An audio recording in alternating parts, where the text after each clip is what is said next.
I am Andrew Downard. This is the Emerging Trends in Advanced Manufacturing Supply Chains webinar, so hopefully everyone is in the right place. I'm just going to do a quick round of introductions and say a few words off the top, and then we'll get introduced to our panelists and go ahead and get started. So my name is Andrew Downard. I'm the Chief Supply Chain Officer at Dart Container. You may not have heard of Dart, but we make the iconic red Solo Cup, as well as about 3,000 other products that allow you to enjoy the food and drink you love wherever you are. Our panelists today, really interesting people in really exciting spaces. The first of those is Ricky Davis. He's a senior supply chain manager at H3X. H3X is a manufacturer of the world's most power-dense integrated motor drives for aerospace, defense, marine, and heavy industry. Chip Jameson is the CEO at Northwest Production Source. Northwest Production Source is a sourcing partner for manufacturing goods, connecting emerging technologies with high-quality suppliers. And then finally, Isaac Chambers, who's the CEO at Silkline. Silkline is a supply chain orchestration platform that advanced manufacturing companies use to connect and collaborate with suppliers. So just to give you a little bit of context for the discussion today, you're all in this space, so you know this, but over the last 5 years, we've lived through some of the most dramatic resets of supply chains, at least in a generation. Before COVID, it was all about globalization, just in time. Demand variability was the most consequential and complex challenge we had. And demand sensing and demand shaping is what we were all talking about. Those were starting to mature as ways to respond to the environment we were in. Then COVID came, we all learned that fragile supply chains were costly supply chains. And as a result, we all started to lean into just in case thinking as opposed to just in time. And supply variability became a much more important part of the dialogue. And now we're in this phase where we're all building resilience into our supply chains. So advanced manufacturers are re-architecting how supply chains need to operate right from the ground up. Robustness to both demand and supply and uncertainty, those are both on the front burner. So we're going to talk today about some of the trends shaping what manufacturers are doing. Supply volatility in particular, forcing closer collaboration between engineering, procurement, operations. Geopolitical tensions, tariffs, these are forcing new ways of thinking about lead times, margin, and other qualities of supply chain. Of course, we've got AI everywhere, digital tools. We all want to understand what the correct use cases are and where we can get tangible return on investment. And then the big challenge, integrating all of these advances while not increasing complexity, but rather reducing complexity and removing silos. So for Dart, where I am, we're a manufacturing company that's vertically integrated by design in a space that's really competitive and really capital intensive. That means we design and install much of our own equipment, but also work closely with external partners to do that. And our ability to do that quickly at the right cost, better than our competitors, that's existential for us. And I suspect it is for a lot of people on this call. So we're keenly interested in understanding and adopting the right technologies. But as we do that, keeping up with the pace of change is a challenge. So we're going to tackle some of these questions today. Everyone is asking, how do we move faster? How do we move smarter? How do we build more predictability into our supply chains? How do we prevent disruptions, manage regulatory changes, maintain agility? These kinds of questions run through everything that we'll cover, from design questions to compliance to strengthening our supply base. So we're going to discuss in 3 areas, and I'll get to those in a moment. We do want this to be a genuine conversation. So I know we got a few questions in advance, and you're more than welcome and indeed encouraged to please ask questions in the chat of the Zoom, and we'd be happy to bring those into the discussion. We'll allow some time for that at the end as well as sprinkling it through. So let's talk about design first. And the questions of interest here are, how are engineering rigor and design for manufacturing principles, how are those influencing our supplier strategies? And Ricky, I'm going to go to you first. How do you see engineering grade rigor extending into procurement and supplier management? How's that working its way into your make versus buy decisions? Sure. Quick intro. I'm Ricky Davis, supply chain manager at H3X. I lead sourcing and supply chain strategy at H3X. Commodities include electromagnetics, PCBAs, precision machined goods, additively manufactured goods, raw materials. We're working at scaling up supply chain resilience for rapid design evolution and production ramp up kind of concurrently. So I'm eager to share my lessons learned from my experience doing this with rapid hardware development cycles and real world supplier constraints. So to answer your question, Andrew, really what needs to happen is the supply chain needs to be part of the engineering process, at the same time as the engineering process is happening. So many critical components have performance dependencies that can only be controlled if suppliers are operating with the same level of engineering rigor as H3X is.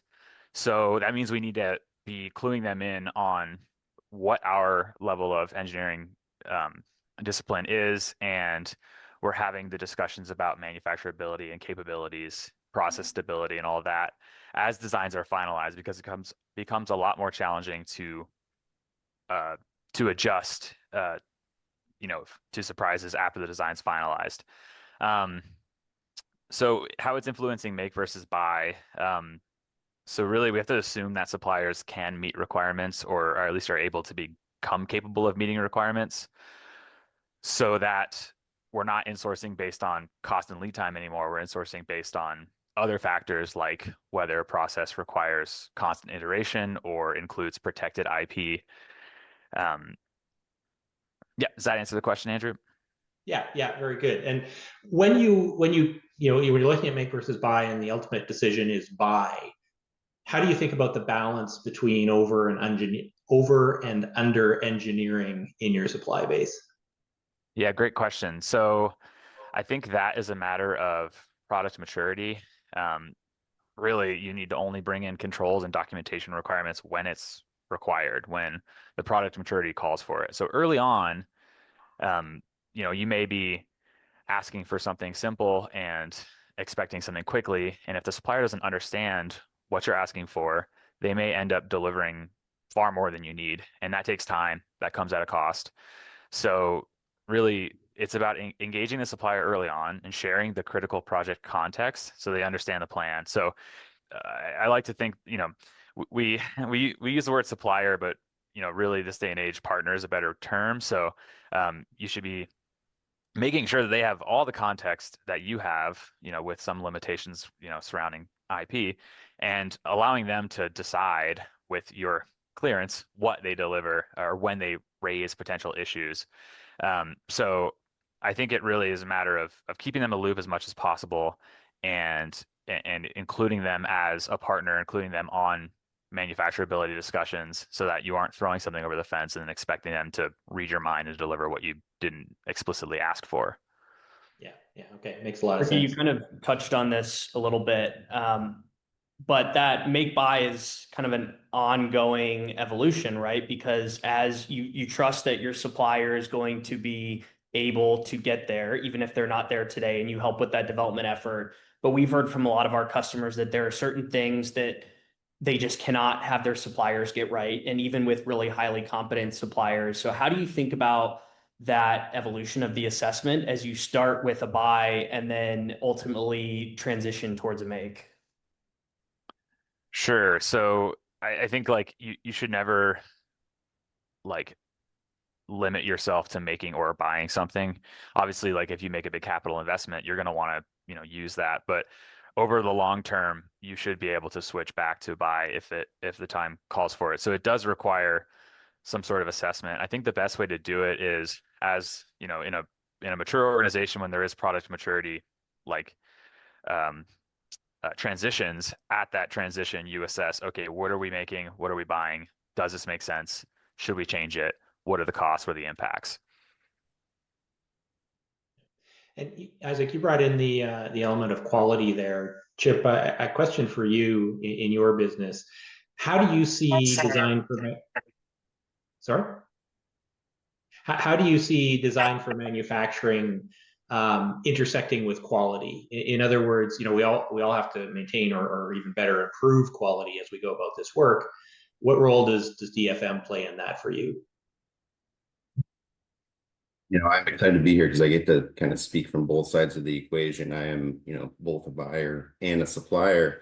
And, even coming from the manufacturing world, being involved or involving your suppliers in DFM early on, I mean, decreases cost, it, decreases lead time and increases quality. As Ricky said from the beginning, when you involve your supply base from the beginning, number one, that involvement makes suppliers feel valued.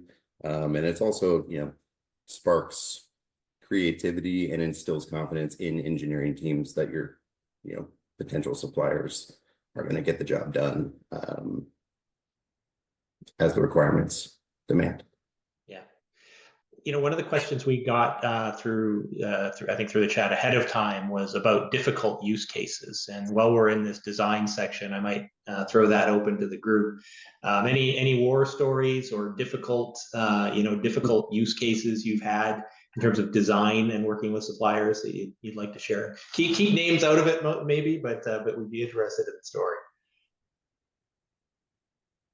Sure, I'll try to keep keep it as vague as possible, but essentially, we've run into situations where, for instance, a bearing or seal supplier may specify a certain fitment with the part that you're designing that it's going to mate with, and you need to,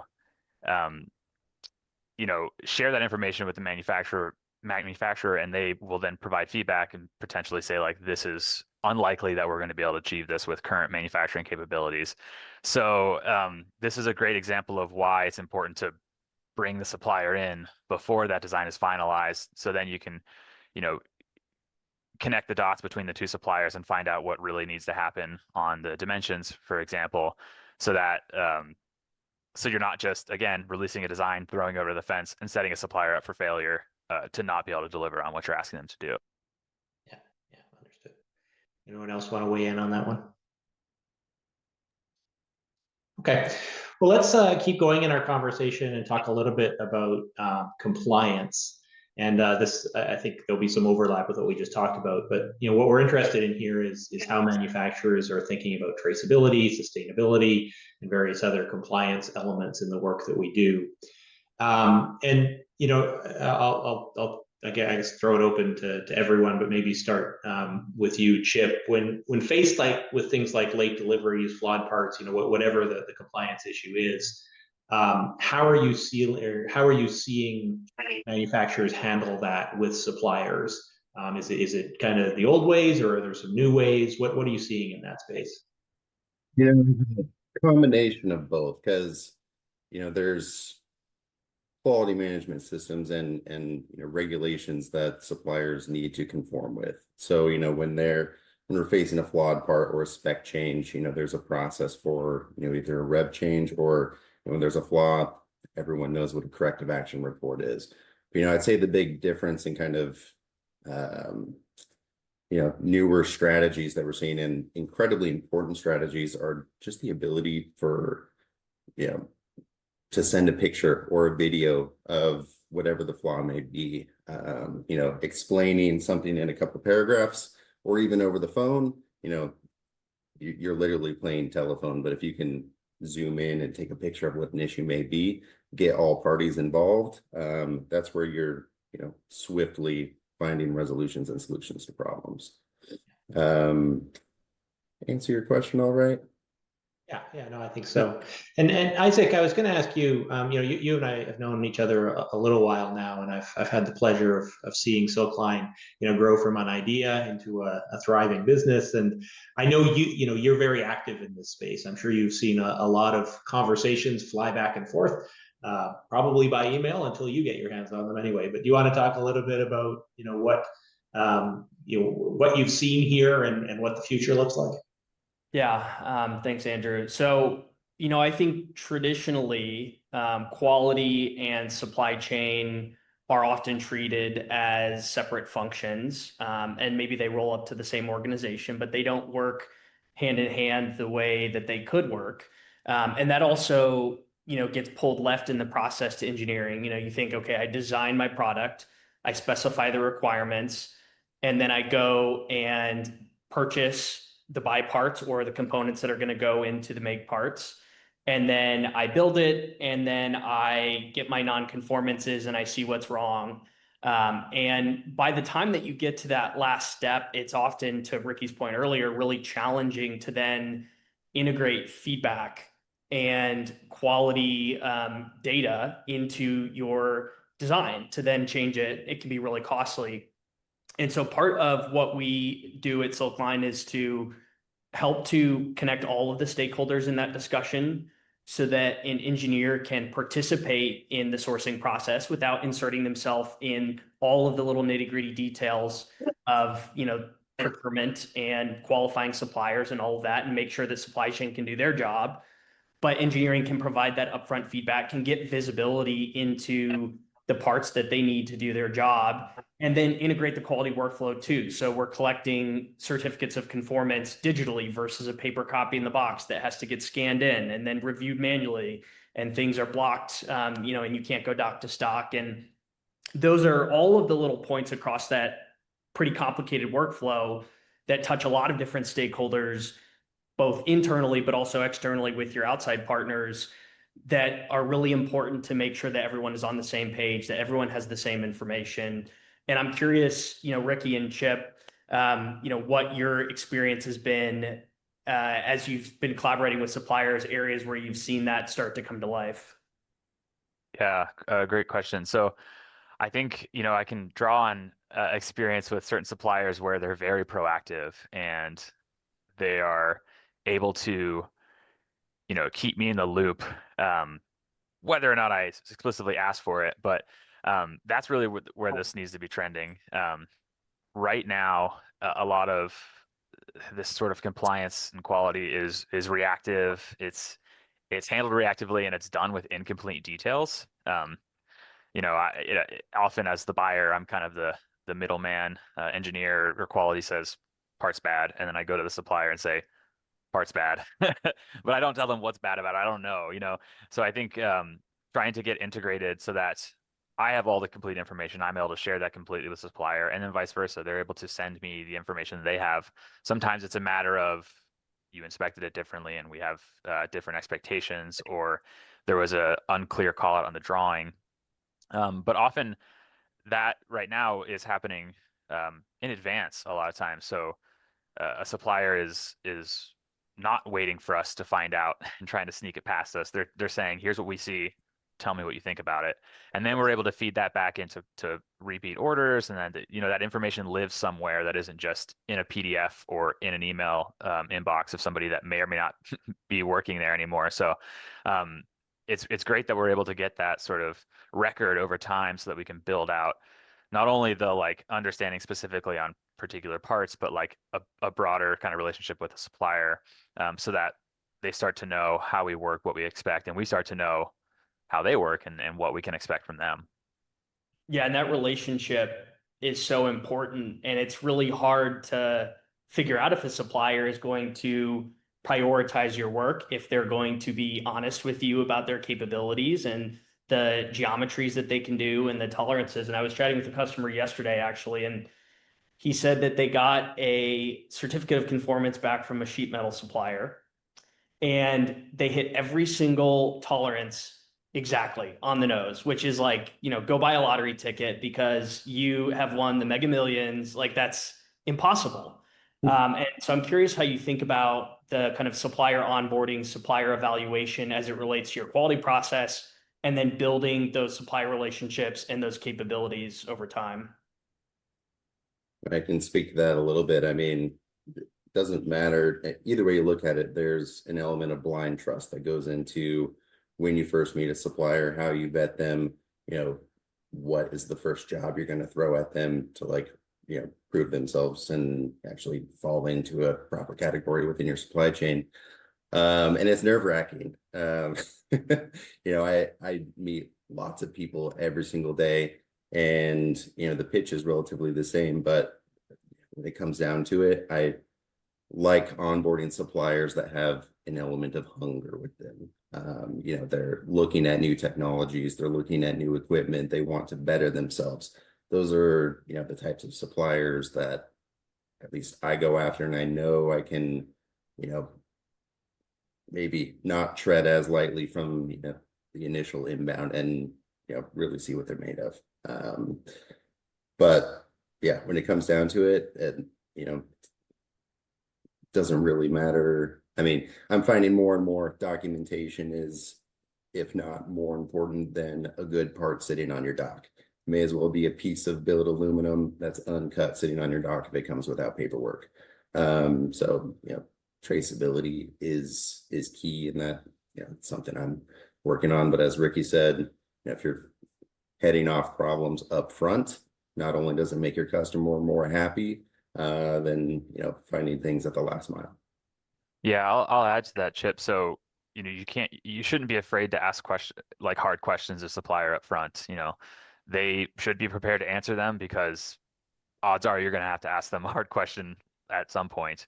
And I think that does kind of build some sort of mutual understanding that like we're here to do business, we're here to deliver together, but also I'm serious about what I'm trying to do, you're serious about what you want to do, and then we can work together and hopefully grow together. But maybe that's not always where the direction takes you, and that's something that you should be asking your supplier up front. Like, are you prepared to deal with the potential directions that we're going? And knowing that up front can, it's no hard feelings if that closes the door, but it's so much easier to do that up front than do it after or when you're expecting parts that are necessary to do what you need to do.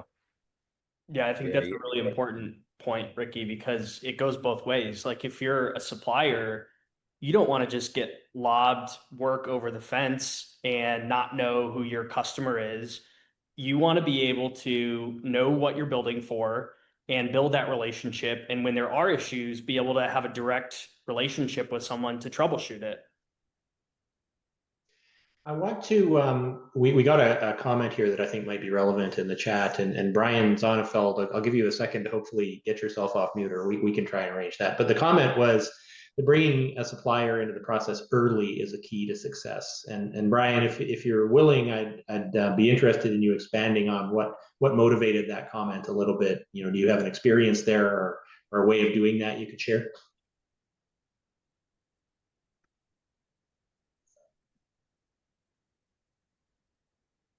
All right, this is Brian. Can you hear me? Yes, we can. Brian? Thanks, Brian. Yeah, so we're a contract manufacturer for printed circuit boards and final assemblies. And so if we can get DFM involved earlier and our supply chain involved earlier so that we can determine components that are going to become obsolete or problems with the PCB board, that we can at least massage the design. We never want to change the design, but if we can do something that's going to make it more easy to manufacture in the long run, it not only helps with supply chain, being able to keep that in a more solid form, but also from a quality standpoint, because yes, we can ram a design through our machines, but if we get 40% yield, as opposed to coming in earlier in the process, then that's going to help things all the way down the line. And additionally, those sort of changes are easier to manage from the designer standpoint if we start giving them some guidelines early on, as opposed to I've got this whole design done, but now I need a little more of the open circuit board on the edges, and now I don't know where to put my power supply, circuitry. So now all of those things can align to make the process going from the initial design to getting it through in production, the more that we can be involved in it earlier in the process, because changes are earlier. They're easier on the earlier side of things, and the later that they happen, then there's more of a snowball. If we find an issue on the end of the line or an issue when you've already got things settled, the ramifications are a lot bigger the later on down the line. And Brian, is that aspirational for you at the moment? Do you feel like you're pretty good at that, or is that something you're still working on, bringing suppliers in earlier? We're very good at that. I mean, we have an engineering department that handles those sort of things. It's just a matter of catching people earlier in that process. We'd much rather do it there. And we get called in on all phases of a design, but that's the place where we can have the most effect early on. So yes, we do that, but we'll also get called at the end of saying, wow, we just need to make this thing work, run it through, do some back end processes to that, because time is money, right? So if I have to go back in and, now I have to rework this thing because it was a late ad or something like that, then that's time that you're paying for, because we have to go back and touch it. It also leads through to lead times that can be longer, things like that. So yes, we are built to do that and want to talk at the beginning of the process rather than later on.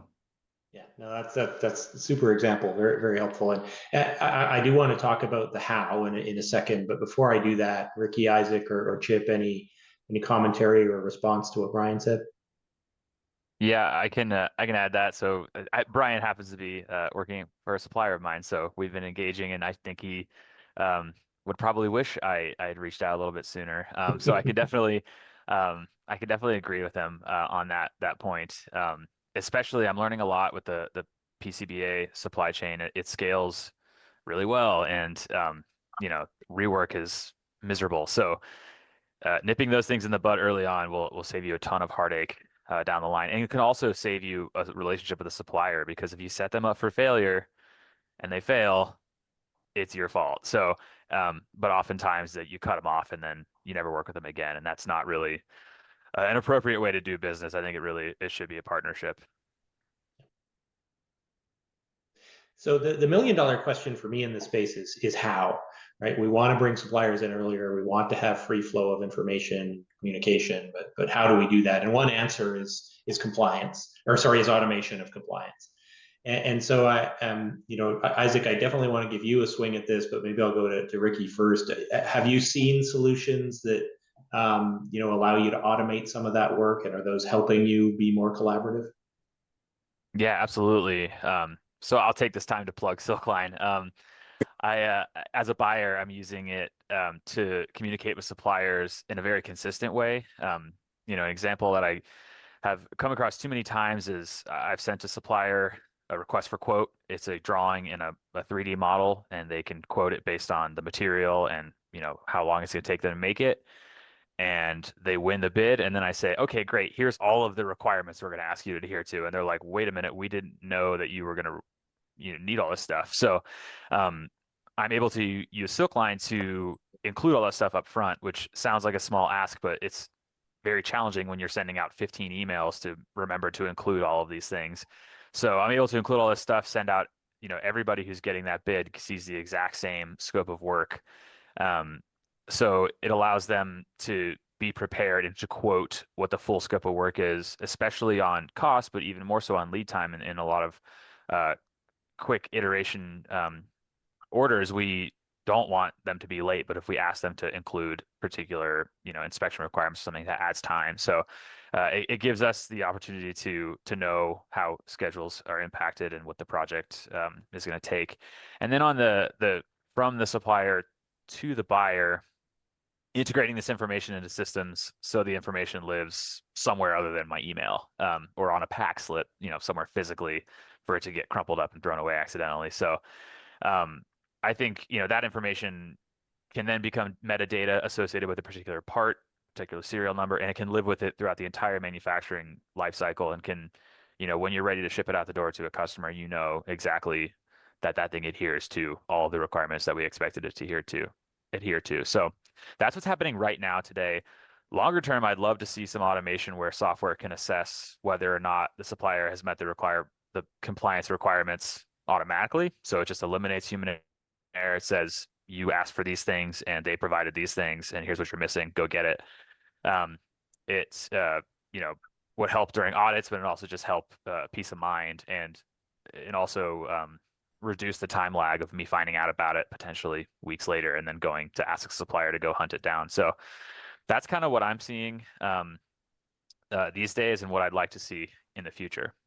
Yeah. Okay, that's very helpful. And Isaac, I do want to give you a chance to weigh in here, because I know you live in this space, but I want to do a little parallel pathing while we do that. For those of you who are on the call and not a panelist, I'd like you to answer in the chat, if you will. What's an area of compliance? So it could be around quality information or regulatory or anything in that space. What's an area that at your company is still very manual or time consuming? What's a pain point for you in terms of exchanging information between parties in this space? So if you would go ahead and answer that in the chat, I would appreciate it. And as that's happening, Isaac, maybe I'll give you a chance to respond to the question. Same question as I gave Ricky. How are you seeing automation play out and collaboration starting to improve through those tools? Yeah. I think that documentation is one of those things that everyone knows how necessary it is. But like any manufacturing process, you have to put controls around documentation to make sure that it happens the way that it should. And you want to automate as much of it as possible because it can be really tedious. And when mistakes happen, it can be really costly. And, Andrew, you mentioned quality and regulatory documentation, and whether you are a nuclear company that has to abide by NQA1 or a aerospace company that has to do AS 9100, whatever quality framework you have to adhere to is going to have some variation of the same requirements of, I had this requirement, I sourced from these vendors, I got these bids back, I made a evaluation based on this criteria, I selected this supplier for this reason, this turned into this purchase order, and then being able to measure the actual performance of that order, that supplier. That is really important, but it's really hard to do with data in different systems, with having to manually document all of these paper documents that are flying back and forth. And that's a big part of how we have designed Silkline, is to help do that consistently every time, automatically, so that if Ricky goes on vacation to Hawaii and an engineer has to pop in, they have all that documentation in one place. And everyone, whether it's an auditor or Ricky or an engineer, can have the same set of information, that same level of traceability throughout the procurement process. And one reason I was interested in that answer and interested in the chat, although it feels like we're shy in the chat, but the question I wanted to get to is, what kinds of data do you think matter most for this? What are you hearing from your clients? Isaac, maybe I'll start with you again, about the areas where they're getting the most value out of this and the kind of data that's most important to them. Yeah, that's a good question. I think some of it is that, kind of like intangible or seemingly intangible data of your supplier relationship. How long did they take to quote? What is their bid rate, their win rate? On-time delivery is a little bit more concrete, but it's still surprisingly hard to track down. A lot of ERP systems don't track a contract date that's different than ETA. And then when the contract date gets updated, you lose that traceability. And that's part of how we are trying to make sure that we're able to track all of those data points. So I can know what my true on-time delivery is with the supplier. I can know how strong the relationship is with numbers. And then, of course, as you get deeper into the quality documentation, I think Ricky mentioned this as a wish list item. This is something that we're working on, the ability to collect non-conformances from suppliers on the platform and then handle that as a part of the workflow when you receive a certificate of conformance, using AI to analyze the tolerances versus the requirements and flag things. That's still a very manual and tedious process for a lot of folks. And as you get deeper to integrating quality, and as you move left to bringing engineers into the process, you're then able to marry design for manufacturability with the real quality outcomes that are happening. And that's really the goal. Okay. Any Ricky or Chip, you want to chime in on that? Important data or places where you're concentrating, or you see your customers or suppliers concentrating? Well, I'm going to second on Ricky's request for this automated review of doc. We're going through our own certifications currently, and that is something that came up in our last meeting, is staring down the barrel of manually reviewing certain packages for dozens of shipments daily. And our small team over here, a few people almost fell out of their chairs. So that would be a huge value add. Otherwise there's a lot to be said too on just organization from manufacturers and how they compile their certs. That in itself is so meaningful. I've put together all too many of my own in my days here, but if I ask for the usual material certs, CFC, inspection report, and I receive 10 individual PDFs when I ask for a cert package, there's nothing that drives me more insane than that, than just having a nice single PDF and a bow on it, with the critical information highlighted. Make the job easier for the quality personnel and the engineers reviewing the cert package. Because again, the documentation is just as important as the physical parts. Yeah. Okay, great. Ricky, anything to add there? No, I think Isaac and Chip nailed. Okay, thanks. All right, well, that's a good pivot point. Actually, I wanted to talk a little bit about, strengthening and connecting things between buyers and sellers, suppliers and manufacturers. And we'll get into here how AI, how workflow connectivity, supplier development, these things are increasing our reliability and improving our speed. I'll get to the panelists in a second. I did want to go back. We got a comment early, actually, it goes back about 20 minutes, so I apologize. And I might butcher this name, but Tribhuvan, you mentioned you had an experience with a previous employer, or maybe it's a current employer, I'm not sure, that you reacted and said something was resonating with you. So the question I want to ask as we get into this section is where do we see communication breakdowns with suppliers? Where do we see those the most, and what happens because of those? So I was wondering if you might speak up, Tribhuvan, and share what caused you to make that comment.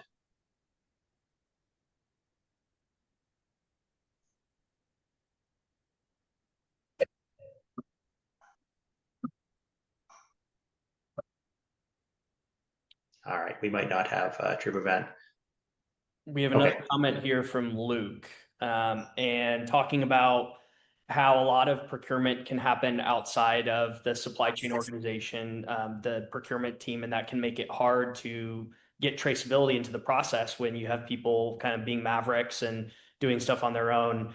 And Ricky, I'm curious for your input on this in particular, because I know that H3X is an organization that empowers engineers to participate in that process. How are you managing that in your organization today? Yeah, that's a great point. So I think it's sort of a two-pronged approach. One, you have to ensure that people understand what the process is. It should be lightweight and something, because people are going to choose the path of least resistance no matter what. So make the path of least resistance the one you want them to follow. And then I'll also add, allow them access to the software that you need them to use. In this case, it's Silkline. It's simple enough. There's no there's pretty much no learning curve if you're someone who can, has lived in this world. They know how to learn how to use software. So I think that's really important, is getting people set up so that they don't have to they really don't have the option to go around the process. And then it's tough, and it can be sort of you don't want to be policing activity, but just reviewing activity and say, here's what you did, here's how I saw you do this, here's how I would do it differently. Train people, teach them, and be willing to hear their feedback about why they didn't do that.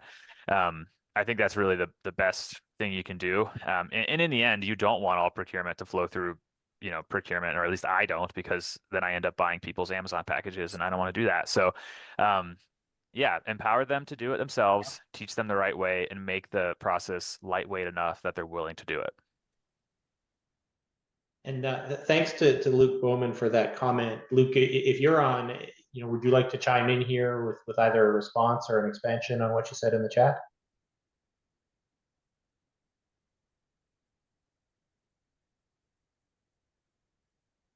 Luke, if you're there, you're on mute.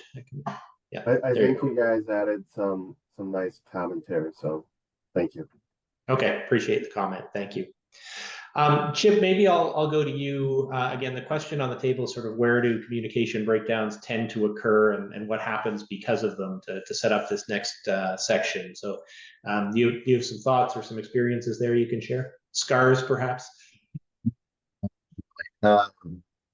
Where I see communication go sideways most frequently is, when the going gets tough, and it always does in this industry. Ricky hit on this a little bit ago, but there's never a time where I need you to be more communicative than when things are going south. The worst place anybody, up the chain can be in is in the dark. And most of the time, again, we just need information because it's driving the schedule of some build. So I need to know to relay to my buyer. Ricky needs to know to relay to his engineer. Engineer needs to know to relay, to the whole team. And similarly, it's a industry full of whole bunch of different personalities out there. So, you have to be able to adapt to, you have to be able to speak machinist and speak engineer and speak, operations, but also like opening up that floor, and making people feel comfortable to do so, because in the end, people like myself, people like Ricky, we just want to throw solutions at our supply base to make sure that we cross the finish line the best that we possibly can. So yeah, more than anything, I encourage people, be loud when the going gets tough, because it always will. Similarly, along the lines of what we were just talking about with, transparency and getting all parties involved. I think, some people reach out, to maybe their buddy in the situation, but they don't include the right people, so that, essentially we're playing telephone. So I'll plug Silkline a little bit. That's something that platform does really well is, from the beginning, I can have buyers and engineers, copied on the release of an RFQ, so that as questions are coming in early, in the quoting process or in production, everyone is getting the same questions at exactly the same time, and whoever can chime in with the correct answer, quickly, so that I'm not waiting on an answer from Ricky, who's waiting on an answer from an engineer.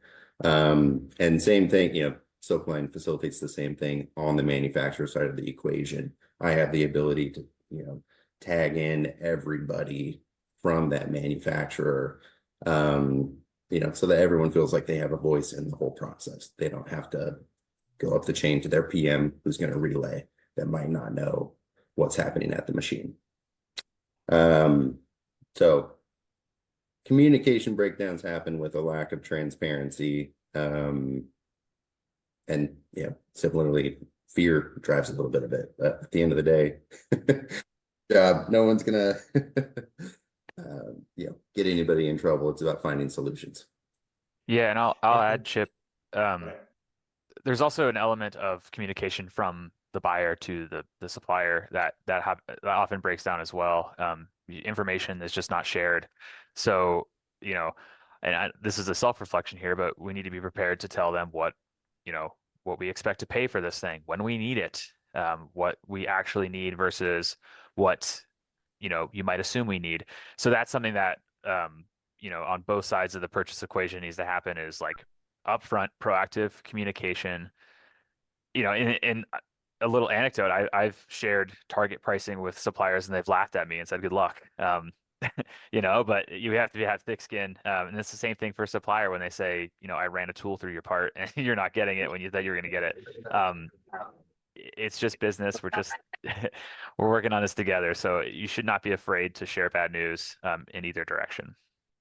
Yeah, thank you for that. And, customer flow downs, you're exactly right. There's a lot of assumptions made, because this is how I handle one customer, and I assume that's the requirement of another. For example, I had a shop come to me and, they quoted the order, they won the order, and then, started asking after 3 days why they haven't acknowledged the order, and they said, I think we have to give it back.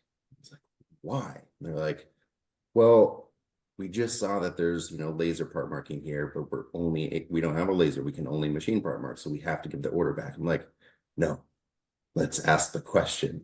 And sure enough, we were able to machine engrave the part, and life goes on. But there's some customers and some engineers, personalities that won't accept the question. You make it to print, and that's how it has to be. But needless to say, yeah, contract flow downs, customer flow downs are key, so that our suppliers know that there is a floor for them to troubleshoot. I want to. I've got one more question for the panel, and then I'd like to canvass the audience for your questions to finish out the webinar. So be thinking ahead to that. But before we get there, the question I have, I think we sometimes think about companies that are advanced in this space. They're very well connected, across departments and processes all buttoned up. But I'm not sure if that company exists in real life, but that's sort of what we think about when we say advanced manufacturers. I'm curious, and Chip, I'll give you the first crack at this. when should this work start? Like, how far along do you have to be to really start doing this connect and strengthen work? Is it something only for advanced manufacturers, or can you do it earlier than that? Do it earlier than that. I mean, I partner with shops of all shapes and sizes, from 1 to 2 person garage shops up to, large organizations with all the certifications and bells and whistles. And I have them all competing, for the same caliber of work. And each of them outperforming one another, in whatever their specialty is. So no, I don't think you can be too small to play at this level of space and aerospace and nuclear, as long as you're paying attention to the details and again have the hunger and the capabilities. Yeah, I don't think there's any block. Isaac, you must see a lot of variation in your conversations. What do you think about this question? When are organizations ready to take on this kind of work? Yeah, it's a good question. I don't think that there's ever going to be a good time for process change, for implementing a new system, a new process. But you can't wait to do it because then you're at a disadvantage. So I think having it be something that is approachable, that you can take one step in the right direction is the most important thing. And then you can put the next step in front of the next foot and so on and so forth. And that's, a big part of what we're seeing is successful at our customers. Yeah. Okay, great. Ricky, anything to add from you on that topic? Nope. I think Chip and Isaac covered. Okay, great. Well, we would love to hear from the audience on the call today. What questions do you have for either the panelists or for each other, or thoughts that you've got? We'd open the floor now. What questions do you have for us? While people are putting questions in the chat, wanted to take a quick little segue from something that Chip mentioned, and also a comment that we got earlier on about the resurgence of manufacturing in the US and building out that resiliency. And one thing that I've been blown away by just interacting with a lot of chip suppliers is how technical and modern a lot of these newer manufacturers are. A lot of people think of these CNC machine shops as kind of dusty businesses that don't change a lot, but there is a huge kind of resurgence of manufacturing in the US and modern shops that want to implement new technology. And just having like 5 different machine shops reach out to us and say, hey, we'd love to get API access so we can import RFQs and be able to share requirements more easily, that I was just completely blown away by. Okay, and I'll maybe go to another question that we got ahead of the webinar. The question is really around managing cash, and I think speaks to the balance between buyers and sellers on inventory. So I'll throw this open to any of you who would like to answer. How do you think about right-sizing inventory to free up cash? Who holds inventory in the relationship, and how do you have that conversation with your suppliers? Ricky, I saw you nodding your head as I was asking that, so I'm guessing you've come across this before. You maybe want to take the first step. Yeah. I mean, head spinning for sure. There's a lot of different approaches that you can take, and some work to varying degrees. But in general, H3X is an OEM, so like we know what we're building most of the time. So really, we're just working around design changes, customer needs, in particular, like when they need parts or products, not what the product is going to be. So really, we can plan towards that. So if you have a forecast, it's got your booked forecast, and then your like forecasted forecast, you can take those things and then turn that into a production plan, and then turns into an inventory and sourcing plan. So rather than just buying a bunch to cover yourself, really you should buy enough to build what you need, plus the safety stock. That safety stock can grow or shrink depending on different market forces, for example. So sure, as Andrew mentioned at the beginning, like going from just in time to just in case is sort of the trend we've taken here, but really it's still meant to be a just in time thing. You can't just hoard hardware and hope it covers you, because that there's an obsolescence risk, there's damage and loss. So it really, you need to find an inventory system that allows you to keep what you need plus extras, and then just manage towards that. And it's really, you end up being decoupled from specific demand, and it's about the rate that you produce something. Okay, great. An additional question from the audience. I'm reading live here. Where do you see the greatest opportunity to strengthen collaboration in your supply chain? So big, broad, juicy question there. And just got an eye on the clock, so maybe I'll use this as a chance for each of you to wrap up as well. So the question is, where do you see the greatest opportunity to strengthen collaboration in your supply chain? And Isaac, maybe I'll start with you.